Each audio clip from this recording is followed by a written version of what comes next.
Hi, everybody. Welcome to our online session for our Differentiating Instruction in Mathematics course. Today, we're going to take a look at Assessment Task 7, which requires us to do an analysis of a lesson with some of the key points that we learned in Unit 4.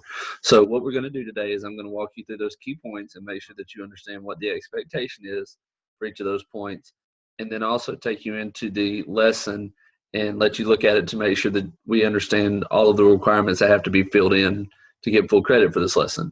I hope that you found this course very useful. I hope you've been able to implement some of the strategies that you've learned, and I hope that this is really impacting your practice in a positive way. So I'm going to go ahead and share my screen with you, and we'll walk you through what to expect in Assessment Task 7.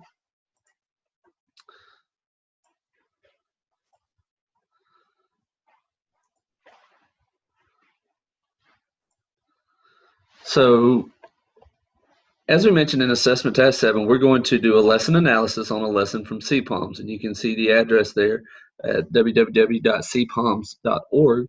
If you haven't been there, I would really encourage you to go check it out. There's a lot of great resources on CPALMS. So there are going to be 5 things we look for when we do the analysis of this lesson. The first one is clear learning goals. Then we'll look at continuous assessment and adjustment, flexible grouping opportunities and structures, respectful work, and then effective mathematics practices. So let's dive in and see what we expect for each of those 5 categories. So when it comes to clear learning goals, there's 2 things I want you to consider as you do an analysis of your lesson. Number 1, are the goals of the lesson clear to all of the involved parties? And the main one we worry about here is, are the students aware of what their learning goals are? Sure, we want the teachers and administrators to be clear on what the expectation is for the students, but if the students don't understand what they need to do, then they're going to struggle in this lesson. Then the next thing is, are the goals differentiated? In other words, is it clear as to what the expectation is for some students versus most students versus what can all students do, so that we hold kids to an appropriate level of expectation within this lesson. The next thing are opportunities for continuous assessment and adjustment. Remember that continuous assessment is a process in which teachers get information by assessing the students so that they can make instructional decisions and provide feedback to the students. It's very important here that not only do we collect this assessment information, then we make decisions based off of it while also providing feedback to the students. So as you look through your lesson, I want you to consider opportunities that might be presented in the lesson that allow teachers to assess the student knowledge. And then what opportunities are there to adjust the instruction? Is it clear in the lesson plan, or is that something that would need to be added?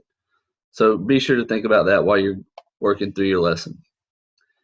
The third bullet is flexible grouping opportunities, and that's very simple. Are there opportunities for the students to collaborate and work in groups while they're also trying to work towards their appropriate learning goal?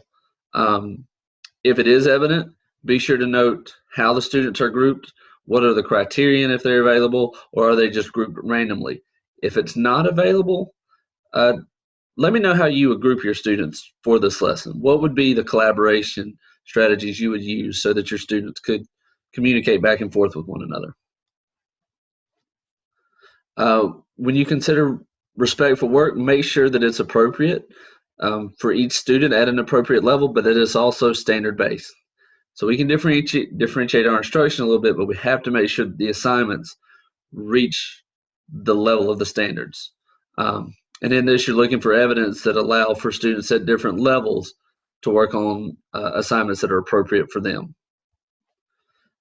And finally, we want to look at the effective mathematical practices. Please don't get these confused with the mathematical practice standards, which are things like construct viable arguments and critique the reasoning of others and attending to precision. When we talk about effective mathematical practices, you see a link, you see a list of some of them below. We just got done working with the concrete representational and abstract model of instruction with the CRA. Look for things like, is the learning centered in authentic context?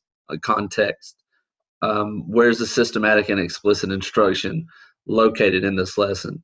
So these are the effective mathematical practices we're looking for. Again, this is just a recommended list. If you find other things in there, be sure to make sure that you address those when you do your analysis. When we go into the lesson in just a minute, when I pull it up, I'm going to show you where you do have to provide a rationale and a critique of the lesson. The rationale is found just above the table. The critique is found below the table. So be sure you fill those boxes in so that you get full credit. And when you look into the course, they're going to recommend 3 different lessons.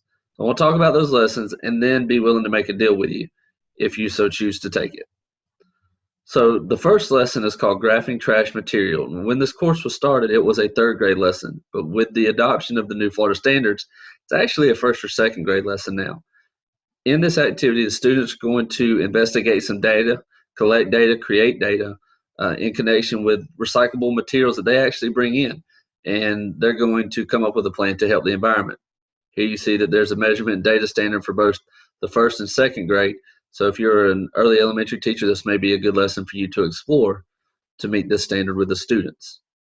The link to that lesson is below. It's also linked in our course under Unit 4.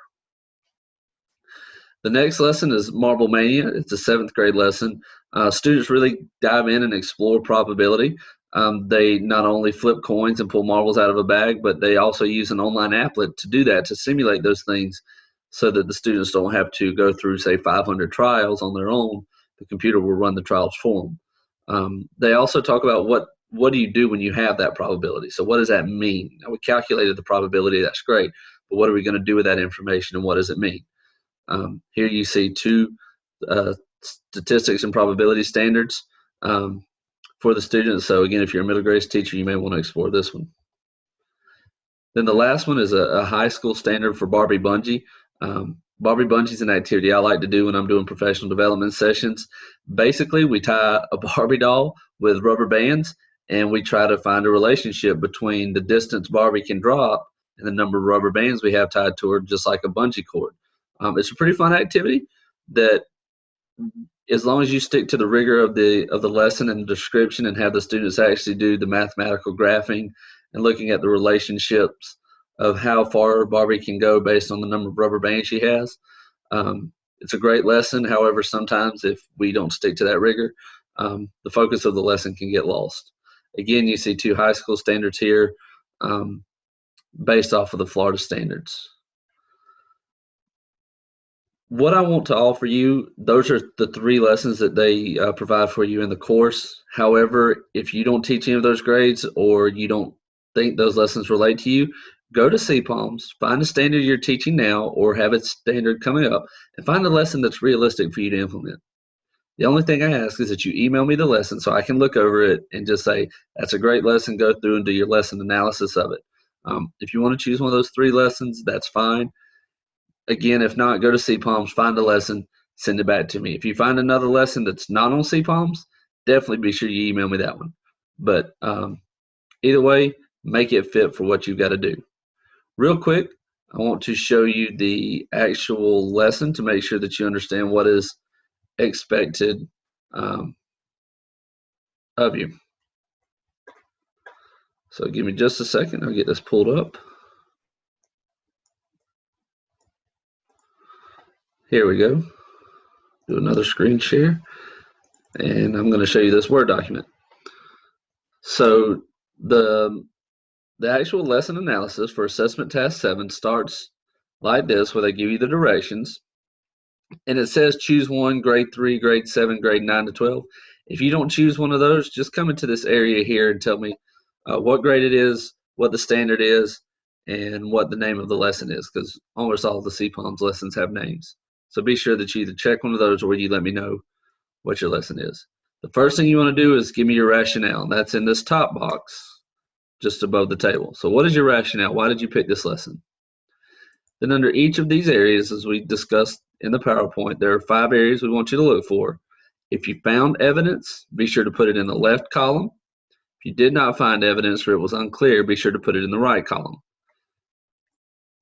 It is not uncommon for you to have information in both columns. Could be the case for all 5, may not be. If you do not find evidence in this right column, tell me you didn't find the evidence, but then give me a recommendation for how you could make it evident in that lesson. Okay, so don't just tell me I didn't see evidence. Be sure to tell me how you would fix that. So once you do that for all 5 of those areas, come down to the bottom and give me a succinct critique of the lesson you investigated. So let me know what you think about it. If you implemented it, how would you do the implementation? What are the strengths? What are the weaknesses?